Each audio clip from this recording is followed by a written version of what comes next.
ভূত কি আছে? আপনাদের কি মনে হয় স্বামী বিবেকানন্দ এই রহস্যের উপর আরও আলোকপাত করেছেন? চলুন দেখি তিনি কি বলছেন।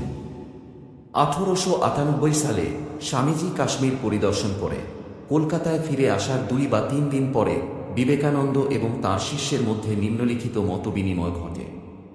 স্বামী বিবেকানন্দ ব্যাখ্যা করছেন কিভাবে সমস্ত জীবের সৃষ্টি হয় ঈশ্বর নামক এক চেতনা থেকে, যার স্বভাব হল আনন্দ, অর্থাৎ আনন্দ বা প্রেম। তাই ভালোবাসা নিহিত রয়েছে সবার মূলে।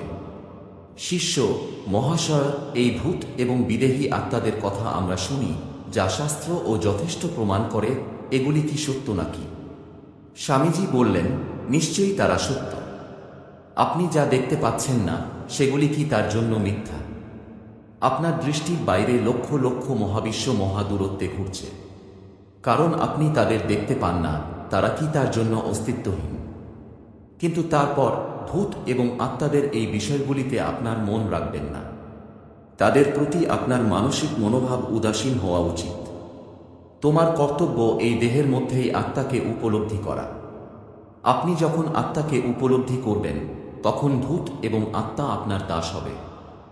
শিষ্য বললেন, কিন্তু স্যার, আমি মনে করি যে যদি কেউ তাদের দেখে, তাহলে এটি পরকালের প্রতি বিশ্বাসকে দৃঢ় করে এবং এটি সম্পর্কে সমস্ত সন্দেহ দূর করে। স্বামীজি উত্তর দিলেন, তোমরা বীর, আপনি কি বলতে চাইছেন যে ভূতপ্রেত দেখেও পরকালে বিশ্বাস দৃঢ় করতে হবে? আপনি অনেক বিজ্ঞান এবং শাস্ত্র পড়েছেন, এই অসীম মহাবিশ্বের অনেক রহস্য আয়ত্ত করেছেন। এমন জ্ঞানের সাথেও আপনাকে ভূত প্রেত দেখে আত্মার জ্ঞান অর্জন করতে হবে? কি লজ্জা! শিষ্য জিজ্ঞাসা করলেন, আচ্ছা স্যার, আপনি কি কখনো ভূত প্রেত দেখেছেন? স্বামীজি বর্ণনা করেছেন যে তাঁর একটি নির্দিষ্ট মৃত আত্মীয় তাঁর কাছে একটি অশরীরী আত্মা হিসাবে আসতেন। মাঝে মাঝে তাকে নিয়ে আসত দূরের ঘটনা সম্পর্কে, কিন্তু যাচাই বাছাই করে এর কিছু তথ্য সঠিক পাওয়া যায়নি। এরপরে একটি নির্দিষ্ট তীর্থস্থানে স্বামীজি মানসিকভাবে এটির জন্য প্রার্থনা করেছিলেন, এই কামনা করেছিলেন যে এটি মুক্তি পাবে। তারপর থেকে তিনি এটি আর দেখতে পাননি।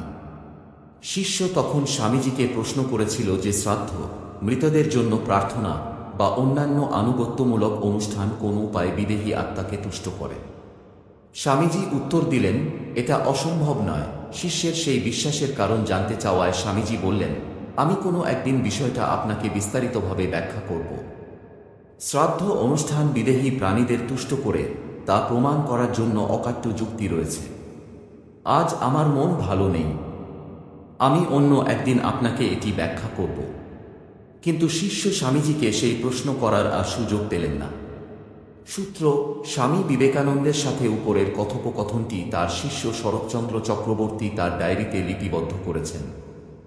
এটি বাংলা থেকে ইংরেজিতে অনুবাদ করা হয়েছে এবং the complete works of Swami Vivekananda volume 7 উপস্থাপিত হয়েছে।